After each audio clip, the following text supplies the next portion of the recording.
Welcome everybody to tonight's workshop. My name is Todd Corwin. I'm a planner for the Melbourne Community Development Department. I am also joined by Cindy Dittmer from the city's Community Development Department as well, and Danny Straub from the city's Engineering Department. I'm going to start by giving a brief introduction to the project and how we have arrived at this point.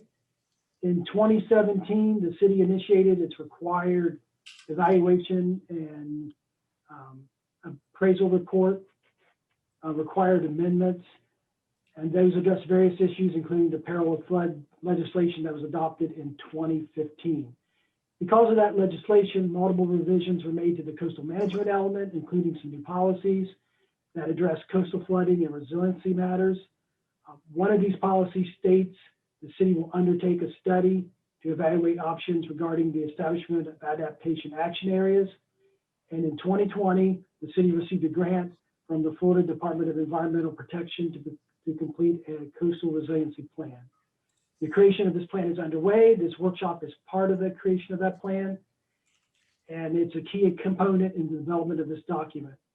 The creation of the coastal resiliency plan is the first step in addressing coastal flooding matters. And once this plan is completed, it will be reviewed by City Council. Then if city code modifications are required to implement the coastal resiliency plan, such changes or whatever changes are required will be integrated into appropriate comprehensive plan amendments and ordinance revisions to the land development regulations.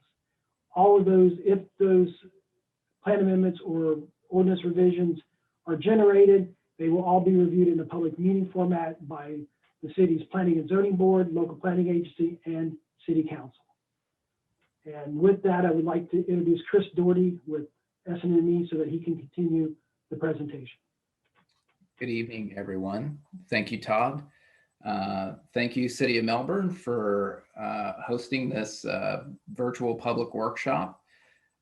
Just a quick reminder, this is being recorded, so this will be available on the Social Pinpoint website when this is completed. Let me advance here to our agenda.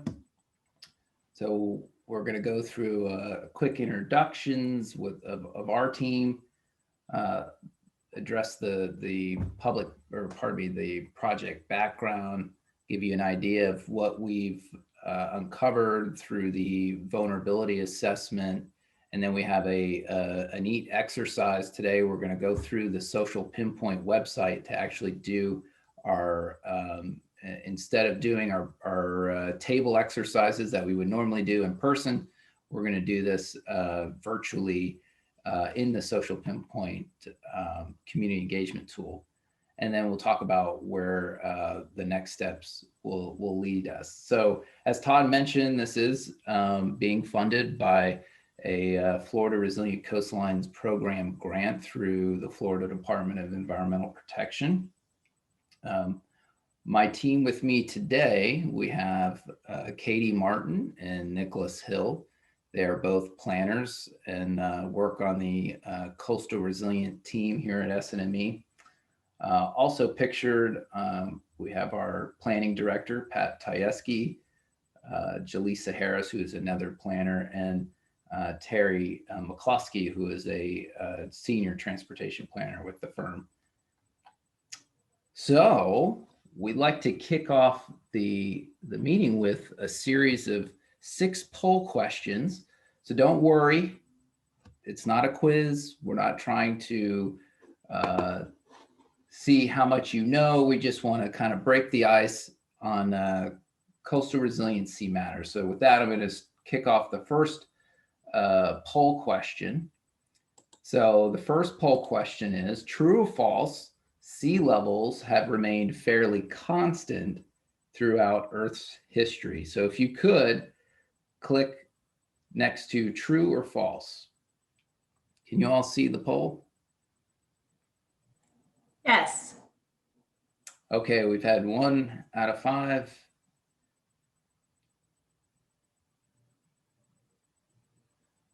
2. All right. 3, 4. We have 1 more. Okay, we're going to go ahead and end the polling. That might be Tara who's driving. Okay, yes. So Tara, please don't answer the poll Yes. if you're driving. So if you can look at the screen here, I'm sharing the results. So that is true. Pardon me, the answer is false. That is correct. You all got that one correct. So yeah, the sea level rise has not remained fairly constant. In fact, it goes up and down, and we'll show you that here in just a moment. So poll question number 2, what causes the greatest number of fatalities as hurricanes make landfall? Is it wind debris, storm surge, or lightning? Okay, got 2, 3, 4, 2 more. Okay. All right, we're gonna end the poll. We're gonna share the results. And that is correct, folks. Storm surge, in fact, causes the most number of fatalities. So I'm going to jump into poll question number 3. So is sea level rise occurring faster on the West Coast or the East Coast of the United States? This is kind of a tricky one, but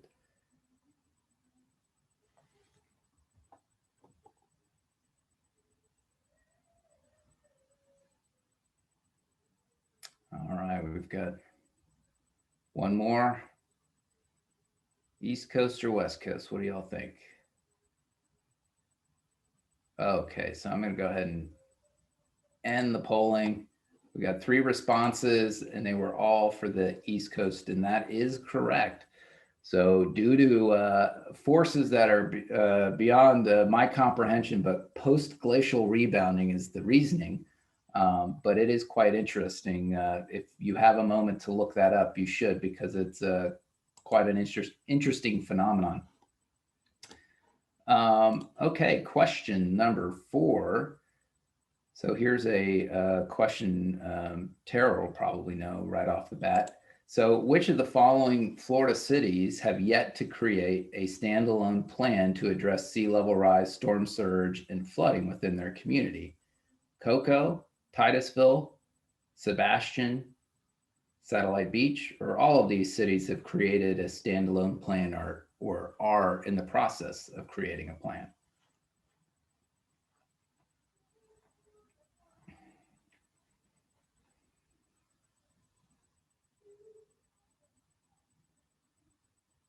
All right, we have 3 out of 6 who voted. Oh, 4 out of 6. 5 out of 6. Okay, I'm going to end polling, share the results. Nick, help me out here. Chris, all of these cities have started to or have already created a standalone plan to tackle these issues within their community. Excellent. Wonderful. All right, so we have 2 more questions. I promise we're almost done. The last one's pretty neat. True or false, according to NOAA, flooding kills more people annually than lightning, tornadoes, and hurricanes?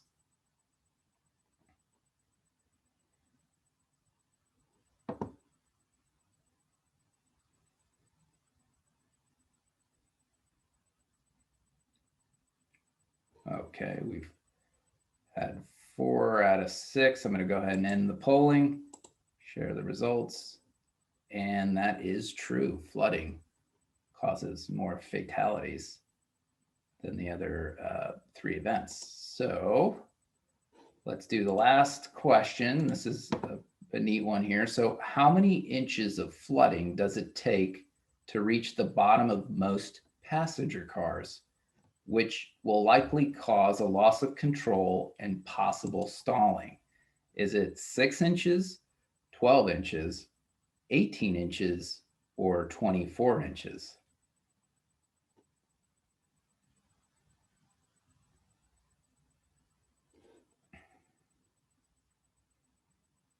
All right.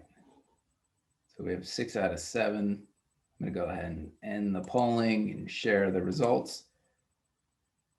And that is correct. 6 inches. Believe it or not, not a very high water line, but if you're in a Honda Civic, that will certainly make you lose control or stall your vehicle. And that has happened to a coworker of mine, in fact, in downtown Orlando. So be careful. Okay, moving on. So that concludes our polling session. So just a couple more factoids about sea level rise. This is the graph showing sea level rise since 1990. You'll notice that it goes up and down. There are reasons for it going up and down, whether it be man-made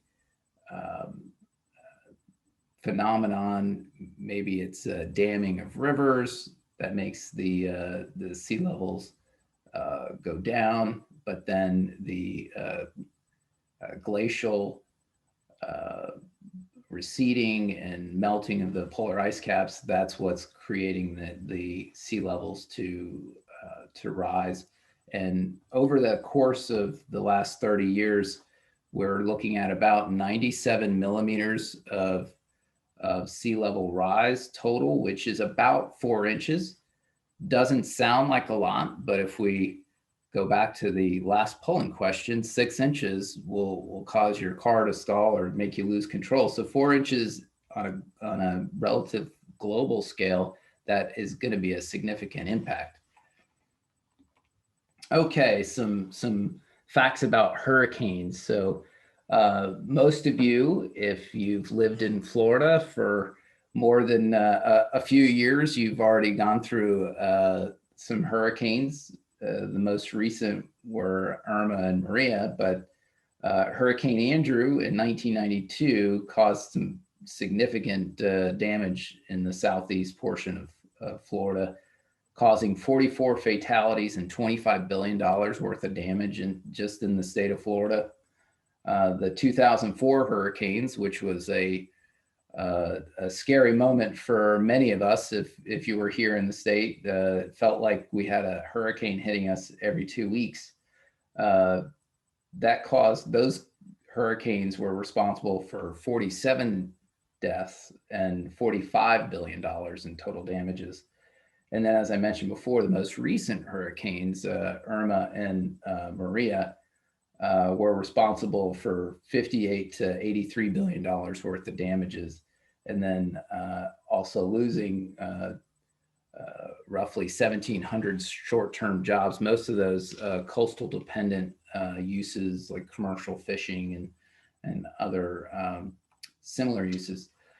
So with sea level rise, climate change, we're learning new things all the time. There's new data out there almost daily. This is a graphic that was on NPR, I think a couple weeks ago. This gives you an idea of what to expect in the next 30 years as it relates to the increases in flood insurance and flood damage. So this goes county by county. So by 2050, the flood damage is expected to increase by about 66%.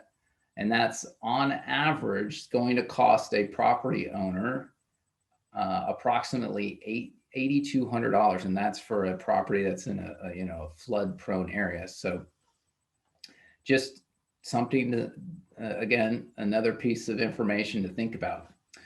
So why are we here today? What are we looking at as part of this coastal resiliency plan? So our first task is to identify the vulnerabilities. So we go through a vulnerability assessment, and what we're going to show you tonight are some snippets of our vulnerability assessment to date. Then we're going to identify, after we've looked at all of the vulnerabilities, we're going to identify adaptation action areas. And these are areas that we're going to identify based on the prevalence of sea level rise or significant impacts by storm surge, coastal flooding, are those areas that we're going to need to look at further for mitigation strategies and so forth. So, and after we do that, we'll develop a plan, whether it be programming or other, things, specific projects, coastal hardening projects, those types of things, in those adaptation action areas. These are just some pictures of flooding, storm surge, king tide. So the highest of high tides, that's kind of your, your nuisance flooding that occurs relatively frequently in town. So what do we mean by adaptation and resiliency planning? So that could mean several different things. For this effort, we're looking at sea level rise and then what these impacts are going to have on the city of Melbourne. I have a couple photographs here. There's a photograph of the water reclamation facility that's right on Crane Creek. That has been identified as potentially being impacted by sea level rise. So that's something we're going to need to look at down the road. The photograph to the right are structures that were elevated after Katrina. And the reason why I wanted to show this photograph is because the city of Melbourne has a lot of historic structures, and there is a way to help save historic structures. There are different techniques. This just happens to be one of those. And then this other photograph is a photograph of oyster mats. This is part of a living shoreline project that's actually here in Brevard County. I'm not exactly sure where, but this is in Brevard. So these are some of the some strategies and some things that we're looking at as we start to identify the vulnerabilities and start looking at adaptation action areas. So what is the study area? We had to kind of define an area that personified the coastal area for Melbourne. Now, most of Melbourne is on the mainland. It's not on the barrier island. So we only have a small area of incorporated area on the barrier island. Most of it is along the Indian River Lagoon. So what we did is we looked at the impacts from storm surge, sea level rise, flooding, coastal flooding, and we were able to develop a boundary that encapsulated all of those impacts. And so that will be the subject of our public engagement exercise with Social Pinpoint. So real quick, just some demographics. This is just part of our existing conditions, our baseline activity. So since 2010, we've grown about 8,000 folks. So you're looking at about a 1% increase in population year over year, which is a very common growth rate here in Florida and Brevard County. We know we're all growing at a relatively steady clip. Your largest cohort is between the ages of 18 and 65, so about 61%, which is good. That means that you've got a relatively mobile community.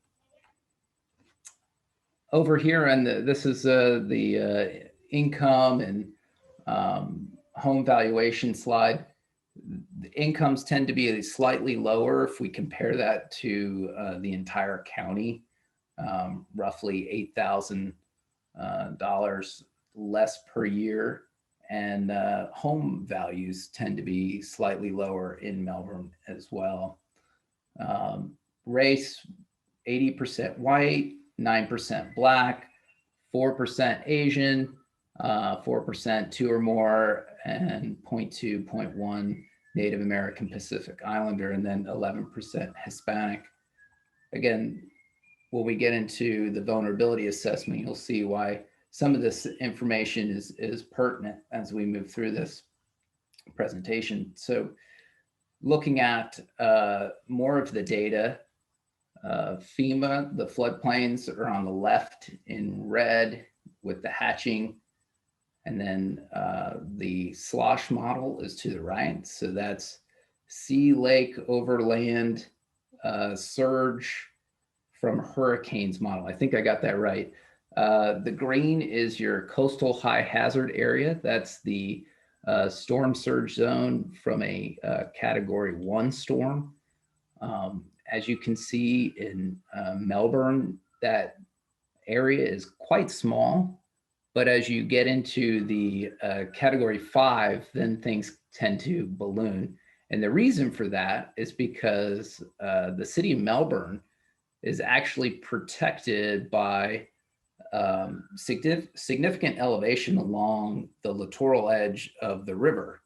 Now, of course, the barrier island is completely inundated in the event of a category 5, but that's pretty typical in most areas along the barrier island. But the mainland is relatively protected by the bluff along the edge of the river. And of course, you'll want to note the impacts near the creeks. So we have Horse Creek on the north, and I think you can see my cursor. So that's Horse Creek, then O'Galley River, and Crane Creek to the south. So by the old downtown. So moving on, sea level rise. So this is the NOAA extreme sea level rise model. Excuse me. We have 2040, 2060, and 2080 shown here. And again, keep an eye on Horse Creek, O'Galley River, and Crane Creek. This is where we start to see the effects of sea level rise in the 2040 scenario. Again, things to start to worsen slightly in the 2060 scenario, and then 60 years out in 2080, then things tend to get slightly worse, and we're starting to see significant impacts along the barrier island and near the mouths of the rivers and the creeks. So social vulnerability. This is the other area that we assess during our assessment. So what is social vulnerability? This is a CDC index that looks at several categories. So we look at socioeconomic status, household composition and disability, minority status and language, housing type, and transportation. So what does that mean? There's a nice little graphic here to the right. So socioeconomic, are families living below the poverty line? Are the folks unemployed? What are those income levels? Or we're living at a lower income level? These folks are socially vulnerable. These folks don't have access to transportation. They may not live in a home that's going to withstand a storm. They may live in a particularly flood-prone area because housing is cheaper. These are the types of things we need to look at when we're starting to evaluate where those adaptation action areas need to be. So these are the maps showing the social vulnerability index by each category, and these are done by census tract. So one thing I'll note before we dive into these maps is some of these census tracts tend to be quite large. And if you take a look at the middle of each map, we have the city's airport. Keep in mind that there may be less folks living in this area, so it may skew the results a little bit. And again, that's when we dig a little bit deeper and we're starting to identify the adaptation action areas. We know that there may be an overstated issue based on the size of a census tract. So this first is the minority vulnerability. We start to see the darker areas, the more vulnerable area. So we have an area just south of Crane Creek. Here we have an area along here in the green, along the river, that we need to start to look at. That's a household vulnerability. And then socioeconomic, again, mirroring, excuse me, the minority vulnerability index, and then housing and transportation, again, looking very similar to the first map. But we do have kind of what may be somewhat of a discrepancy here with the Melbourne airport, and also happens to be the large employment district as well. So moving on. This is the impacts to the road system. This is part of the FDOT's databases. And again, we have 2040, 2060, and 2080 shown for sea level rise. And this shows basically the percent of impact or segment affected. So in other words, if you see yellow on the map, only 10 to 24% of that segment is going to be affected by that year of sea level rise. So one example here, if you're looking at the middle map, this is 2060 sea level rise, Melbourne Avenue.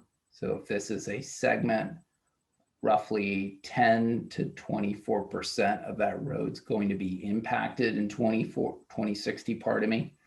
And you can see here where that sea level rise is impacting it, right here along Crane Creek. So it's just kind of extending northward near Melbourne Avenue. Advance here. Okay, looking at cultural resources.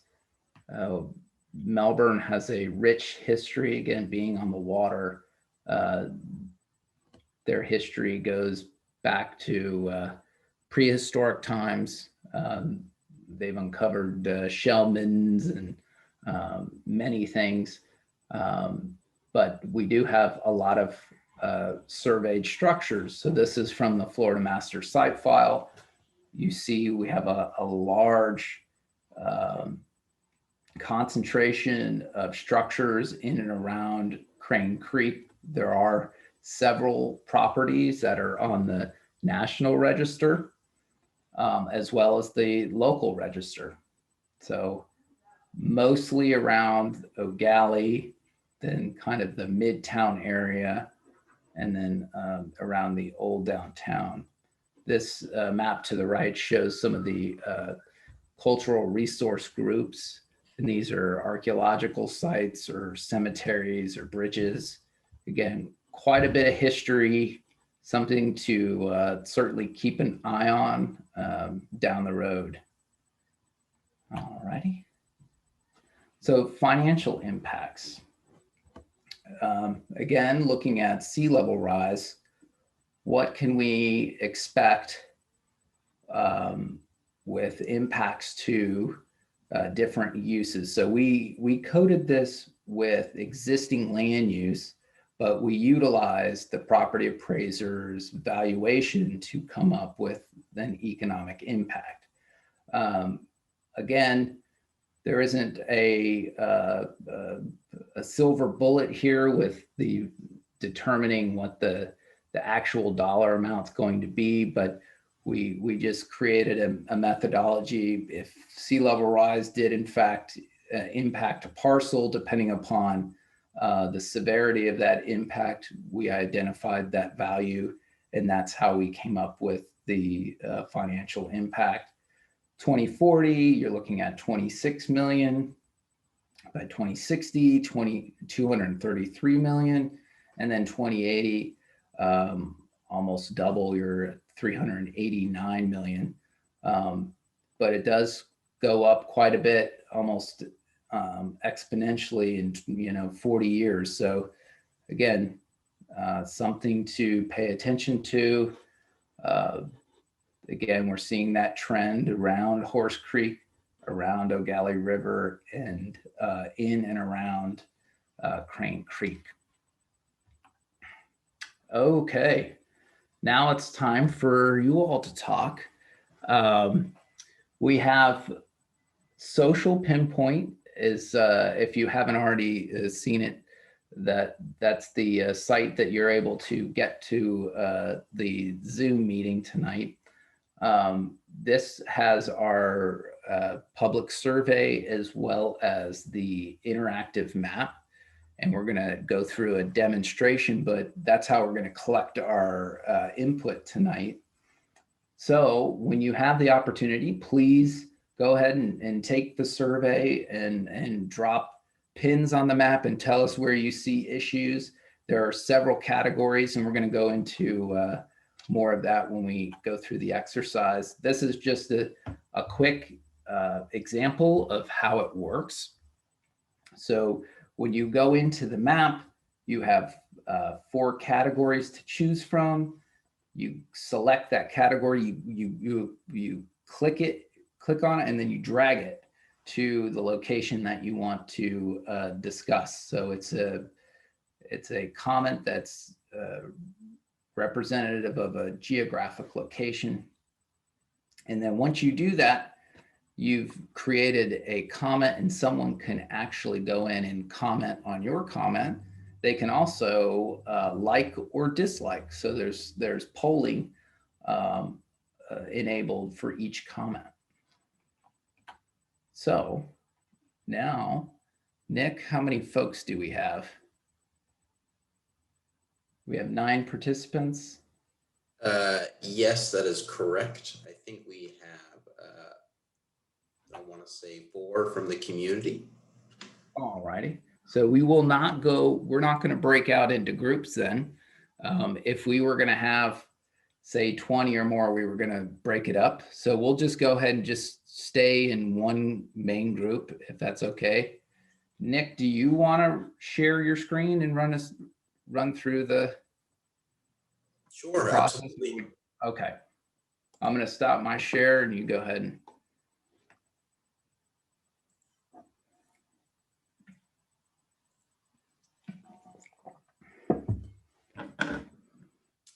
All right, can you all see the Social Pinpoint screen? Yes. Great. All right, so this is the Social Pinpoint platform. More specifically, this is the interactive map viewer that we'll be using for today's exercise, and that is always available for the duration of the project. This is really exciting. It's something kind of new to our team and also new to the city of Melbourne. So we're hoping to get a lot of really great feedback from this tool. So map comments in this particular project is broken down into 4 primary categories.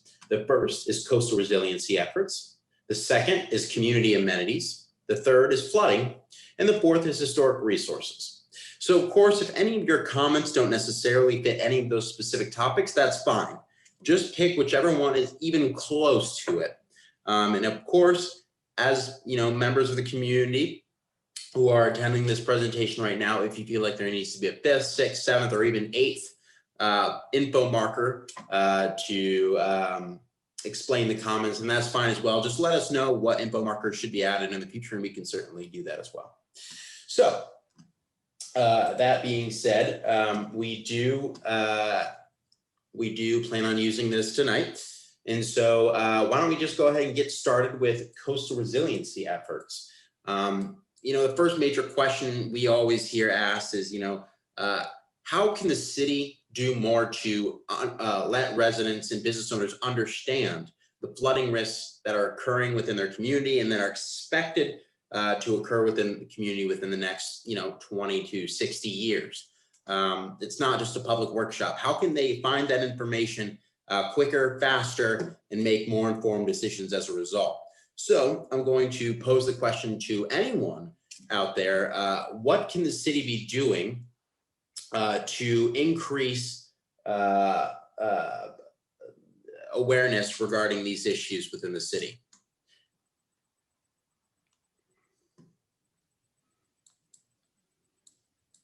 Don't be shy, no wrong answer. Don't be shy, no wrong answer. Exactly right.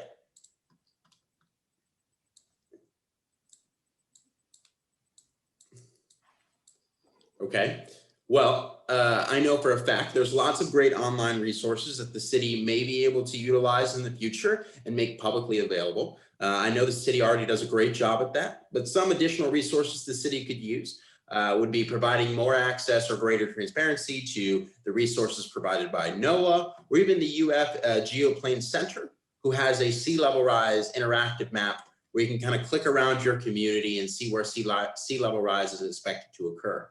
Another thing that cities could do is they could also publish this information on their local radio station or on local TV ads. That tends to be really effective to those who drive a lot, or maybe those who don't have access to a computer or readily available to a computer. So keep that in mind as well. And if you have any other ideas, feel free to add them in the chat. If you're unavailable to speak over the phone or over the Zoom chat, that's fine as well. We take all comments no matter the venue. That being said, that brings up another good point. And the city has a lot of really great historic resources that are at risk because of changes in sea level rise, storm surge, and flooding. Now, I would like to hear, including members from the city, exactly what do you think are some of the city's highest priority historic resources that need to be preserved, whether it be on stilts or maybe moving the resource altogether, or maybe adding some additional safeguards around the boundaries of the property? What are the resources that need to have the highest priority for preservation or conservation?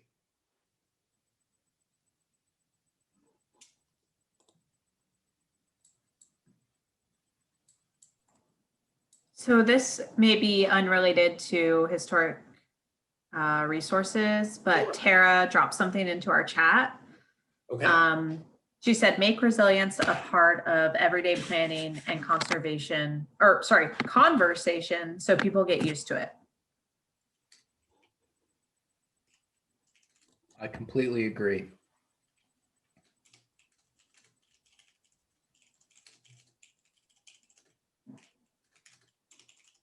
And this is Cindy too. I think earlier Tara, her specific page on website was also related to that first question too. Oh, I see. And Tara, I understand you may not live in the city, but just out of curiosity, just so we can see the unique users that have thoughts on the website and want to post something themselves, what is your zip code? That's kind of how we're using to understand how many unique comments that we're getting. And if you can't speak out loud, feel free to type that in the chat. 32765. Thank you so much. All right, that's the first comment.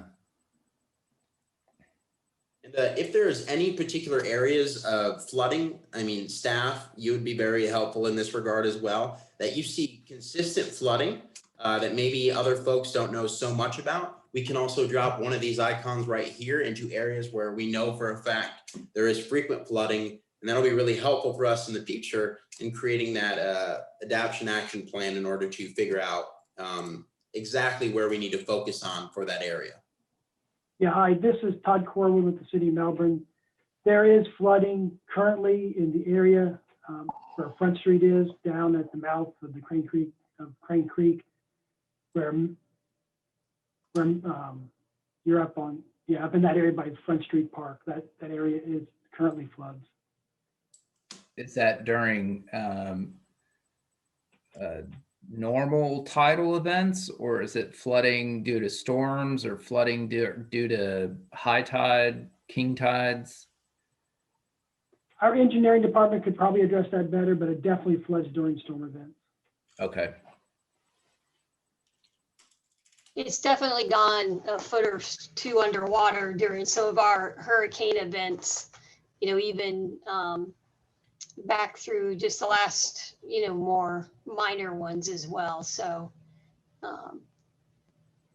Todd's correct. That was the first place that came to mind for me too. Sure. And what is the address of at least City Hall, or the zip code of City Hall? 32901. 32901. Perfect.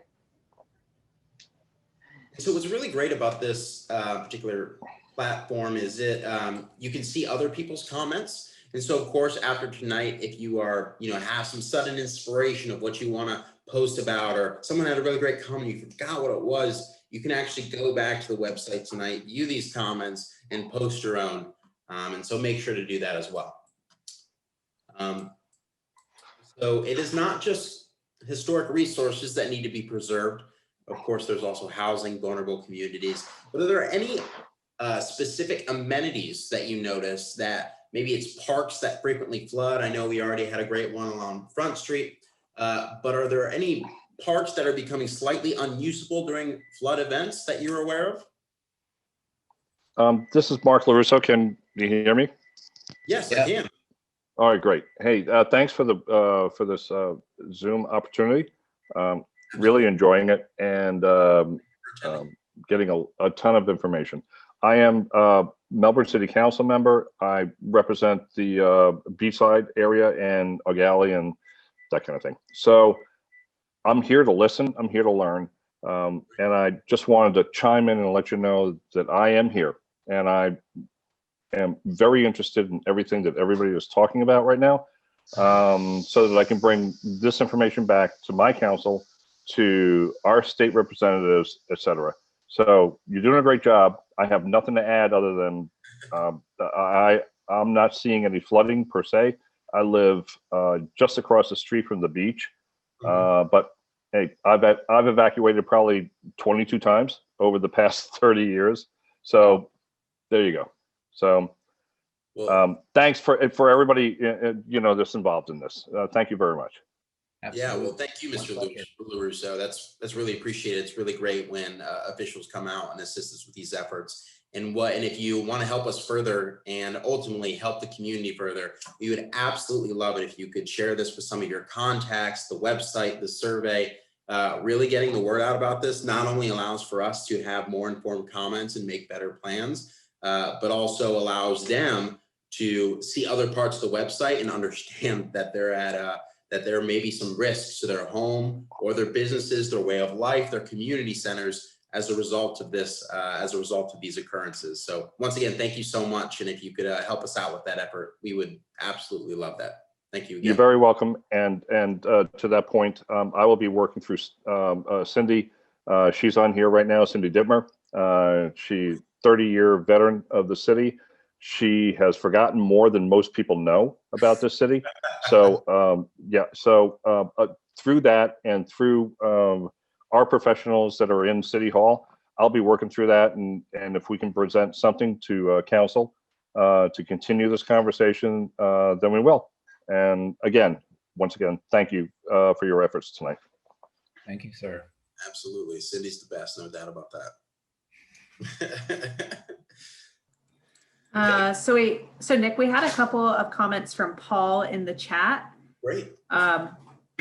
So I'll just go ahead and read them. Unless Paul, do you want to speak, or would you rather me read these out? I can speak. Okay, great. Yeah. So my wife and I, we enjoy Ballard Park, and we like to, we're hiking enthusiasts, and we just love the city of Melbourne. And so, Ballard Park just was the first thing that popped up into my mind. When you enter the park, there's a lot of pooling around the parking lot, and I noticed that a lot of that pooling tends to drain into the, I think, south side. There's a depression area, and it's 100% sod, and it looks like there's a storm drain there too. And I just see pooling of water. It's just standing there. I've seen some oils and other stormwater debris there, and I see it going directly into the lagoon. And I just thought that would be a good opportunity to maybe start using rain gardens where you basically plant native vegetation. And that helps sort of alleviate some, and you also sort of create like soils that are similar to wetlands. And so you're basically holding the water back and storing them a little bit longer before they're just drained directly into the lagoon. And honestly, the entire bluff off of US 1 is one huge storm drain where all of that water standing on US 1 is going directly into the lagoon. But Ballard Park would be a good example to maybe start with potentially rain gardens to stop that. And also the 1900 building, we see it just flooded, absolutely flooded all the time. Absolutely. And Paul, you sound extremely informed and are into the science as well. Do I got that correct? Did you study this at some point or have a casual hobby of this? I mean, you seem to know a lot of mitigation strategies that are very advanced and awesome. That's very cool. I'm an ecologist, and it's my passion and profession. Great. Oh my gosh. We're lucky to have you here. Thank you again for coming. So what Paul described are LID strategies for stormwater management, stormwater quality treatment, or water treatment of rain runoff. LID will be more than likely a recommendation as part of one of the strategies for sure. And I think the city already allows LID practices, if I'm not mistaken. Of course, we're only paraphrasing with our comments here today, just for the sake of time. You had a lot of really great comments. Of course, we'll add more later as necessary, and we'd appreciate it if you came back with all your expertise, Paul, and really marked up this map for us. That would be tremendous. And, be a big Absolutely.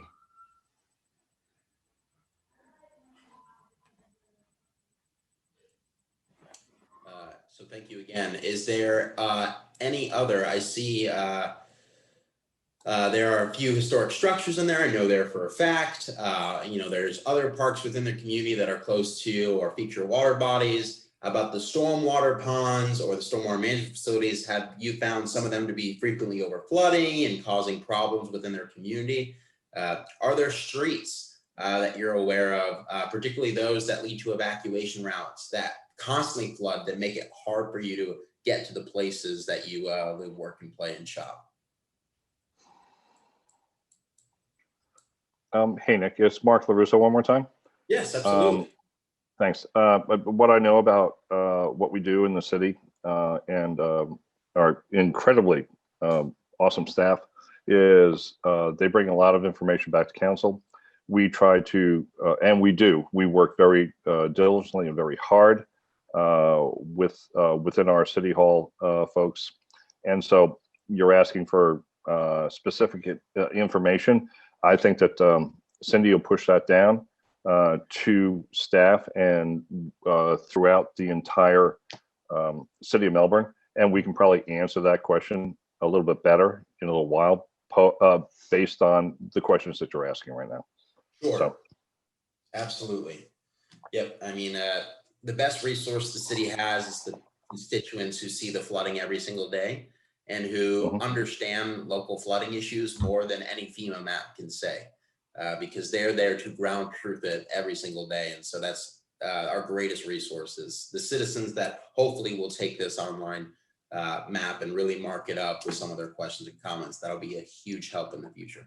So thank you. And I promise you that we will, I will bring this up during the next council meeting and request our city manager and city attorney and everybody that works under the 5 stories of City Hall and beyond that to bring this a little bit more to the forefront.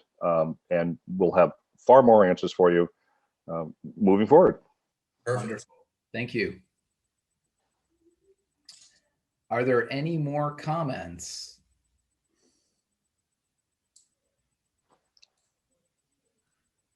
Hearing none, I think, Nick, I think we've, oh, here we go.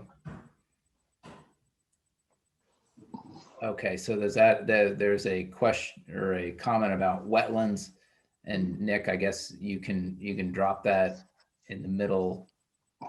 It's protect wetlands throughout the city. Great, excellent.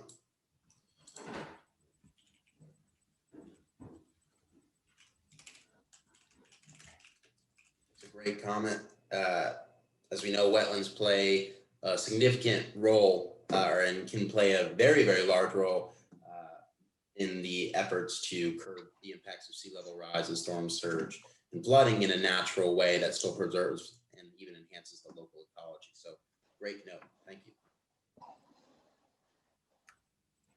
Anything else?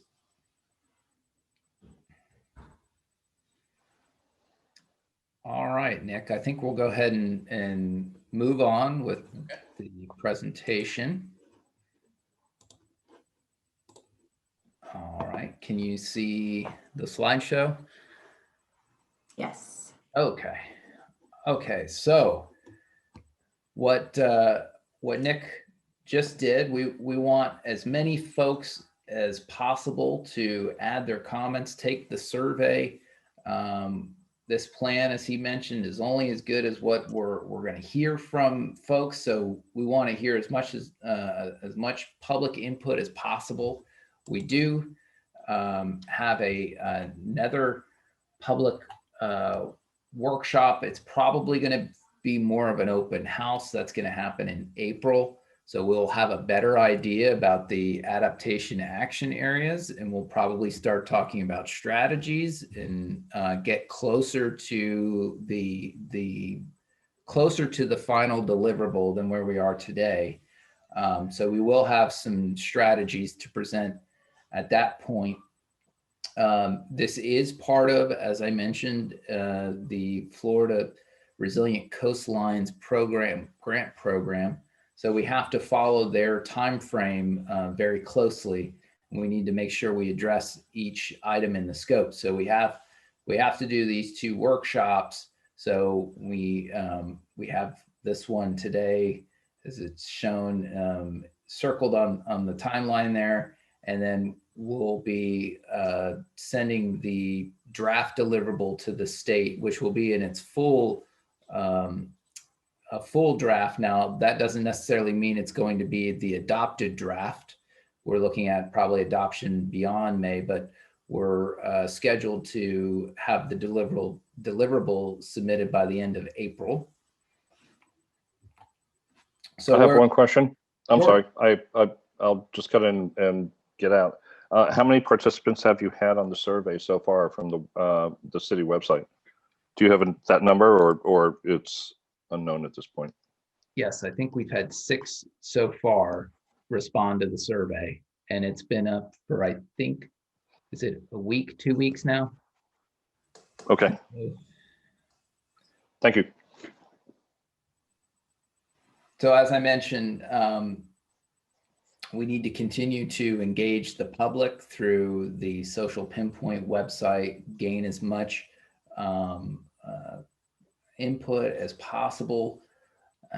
From that, we're going to go into the adaptation action planning, start to focus on different areas, start to determine specific mitigation tactics and strategies in those areas, create recommendations.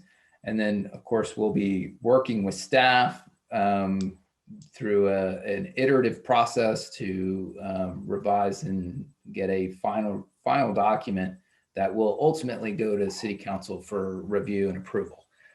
And with that, myself and Todd are the 2 main contacts. So my email is here and Todd's as well. So if you need to get a hold of us for any reason, or if you'd like to have a sidebar conversation, happy to do that. Please just reach out. And if you have any other issues beyond what we discussed today, Todd can help give you an idea of what resources are available at the city. And with that, does anybody have any additional questions?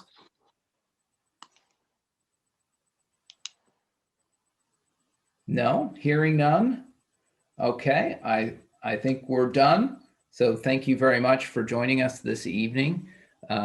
Keep a lookout for the next workshop, which will happen next month. Thank you again and have a good evening. Thank you, folks.